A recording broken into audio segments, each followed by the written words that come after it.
Shalom à tous, soyez bénis une fois de plus de partout, vous êtes en train d'écouter ma voix. Nous allons poursuivre notre étude bien-aimée sur les 10 commandements de Dieu. La dernière fois, nous avons étudié le 9e commandement, mon frère, ma soeur, qui nous demandait de ne pas voler. Tu ne voleras pas, bien-aimé. La chose à autrui est sacrée et nous n'avons pas le droit de toucher à ce qui ne nous appartient pas, bien-aimé.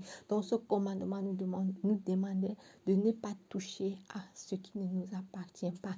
La chose d'autrui, c'est la chose d'autrui, bien-aimé. La chose d'autrui ne t'appartient pas. Donc, bien-aimé, face à la chose d'autrui, tu dois t'abstenir.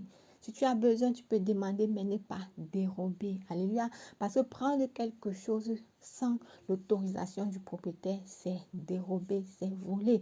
Et la Bible déclare que les voleurs n'hériteront pas le royaume des cieux.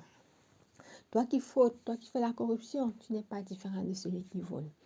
Donc, nous allons poursuivre avec le 9e commandement. Nous allons lire dans le livre de Exode 5, verset 20 qui dit « Tu ne porteras pas de faux témoignages contre ton prochain bien-aimé. » Alléluia. Ce commandement nous interdit de juger autrui, de porter, mon frère, ma soeur, des faux témoignages, de dire, bien-aimé, quelque chose qui n'est pas fondé d'autrui. Tu ne connais pas, mon frère, ma soeur, quelque chose et directement tu es la première personne à faire le reportage. Bien-aimé, à juger. Qui t'a mis juge entre ton prochain et toi? Personne. Tu n'as pas, bien-aimé, le droit de juger ton prochain. Tu n'as pas le droit, bien-aimé, de mal parler de ton prochain. Alléluia. Le Seigneur, bien-aimé, nous a donné un commandement nouveau. Tu aimeras le Seigneur ton Dieu de tout ton cœur, de toute ton âme et de tout ton esprit. Et tu aimeras ton prochain comme toi-même, bien-aimé. Tu dois apprendre, mon frère, ma soeur, à aimer ton prochain parce que nous sommes dans la société. Nous avons vu dès le départ que ces 10 commandements se regroupaient en 2 commandements. Les 4 premiers commandements, bien-aimés, qui nous parlent de la relation de l'homme avec son Dieu, l'amour que l'homme doit apporter à son Dieu, et les 6 derniers commandements, bien-aimés, qui nous parlent de la relation entre l'homme et l'homme. Pourquoi? Parce que Dieu savait que l'homme est appelé à vivre dans la société. Et c'est vrai que ce n'est pas toujours facile de vivre dans la société. Voilà pourquoi ces lois ont été établies, pour que chacun puisse connaître sa place, pour que chacun puisse respecter l'autre. Mais ce n'est pas ce que nous voyons dans notre société de nos jours. De nos jours, nous voyons que le frère se lève contre le frère, la sœur se lève contre la sœur, et tout cela, bien aimé, qu'est-ce que ça donne? Le désordre, l'anarchie totale. Est-ce que quand nous faisons ça, bien aimé, devant Dieu, comment est-ce que nous sommes? Est-ce que le Seigneur est fier de nous voir, mon frère, ma soeur, nous tirailler entre nous, de nous voir passer le temps à juger l'autre, de nous voir passer le temps à mal parler de l'autre, bien-aimé? Toi qui mal parles de l'autre, derrière son dos, mon frère, ma soeur, tu es en horreur à l'Éternel. Toi qui juges l'autre, tu n'es personne pour juger ton frère, bien-aimé. Alléluia. La seule personne qui peut juger l'autre, c'est Dieu. Mais nous n'avons pas ce droit-là, bien-aimé. La Bible déclare également dans le livre de Jacques 4, verset 11, ceci. Ne parlez point de mal d'un autre frère.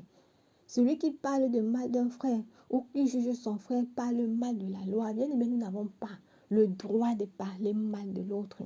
Si peut-être ton frère t'a offensé, si ton frère t'a fait quelque chose qui ne t'a pas plu, ce que toi tu peux encore faire, c'est quoi? C'est aller vers lui.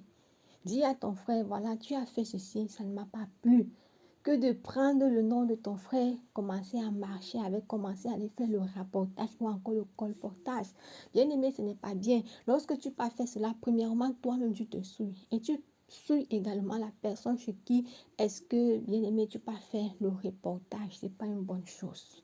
Donc nous voyons là 2 personnes qui se souillent. Et devant Dieu, bien-aimé, ce n'est pas bon.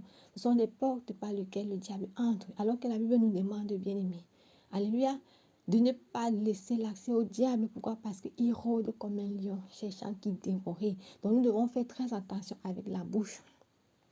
Notre bouche est capable de nous bénir, comme notre bouche est capable de nous maudire. Bien-aimé, alléluia. Voilà pourquoi la Bible déclare que la mort et la vie sont au pouvoir de la langue.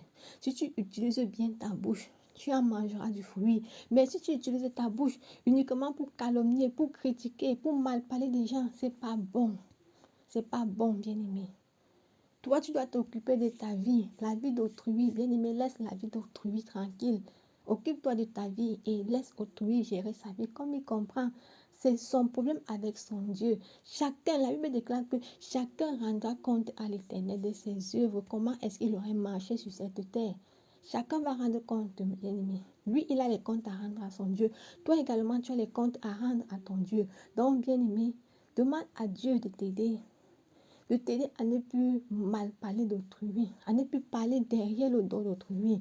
Dis à Dieu, peut-être tu n'as pas peut-être la force d'aller vers autrui lorsque peut-être il t'a fait quelque chose qui t'a offensé ou il a fait quelque chose de bien aimé qui a irrité l'autre. Dis à Dieu qui te donne cette force-là de pouvoir être direct en parole, d'aller vers ton prochain. Lorsque tu remarques que non, mon prochain a fait quelque chose qui ne m'a pas plu, va vers lui.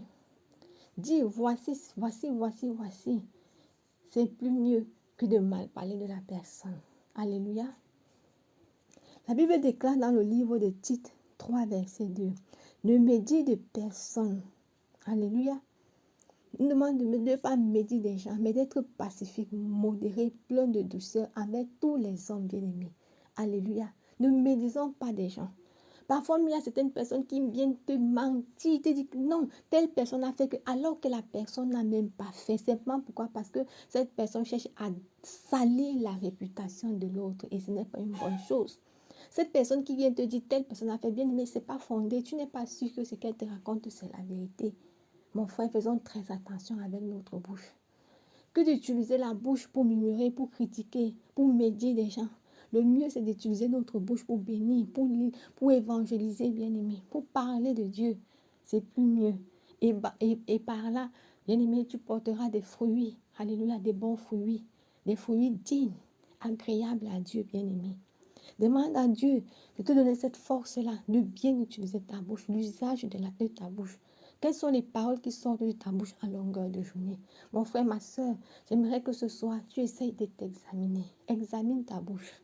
Pose-toi la question de savoir quel est le style de parole qui sort de ma bouche. Est-ce que les paroles qui sortent de ma bouche à longueur de journée, est-ce que c'est pour glorifier Dieu ou est-ce que c'est pour glorifier le diable? Le cas contraire, bien-aimé, tu demandes pardon au Seigneur. De nos jours, même les enfants de Dieu se retrouvent dans des pareils pièges. Tel frère a fait ceci, tel frère est monté, tel frère est descendu. Bien aimé, ce n'est pas bon. C'est pas bon. Alléluia. Arrêtons, mon frère, ma soeur, de médire des gens. Arrêtons de parler des gens derrière leur dos. Si nous avons quelque chose à dire à notre prochain, allons nous approcher de lui dans la toute sincérité et disons lui véritablement bien-aimé ce que nous nous reprochons. Là, ce serait plus mieux. Alléluia. Donc, mon frère, ma soeur, que le Seigneur nous bénisse. Bonne soirée à tout le monde. Ciao.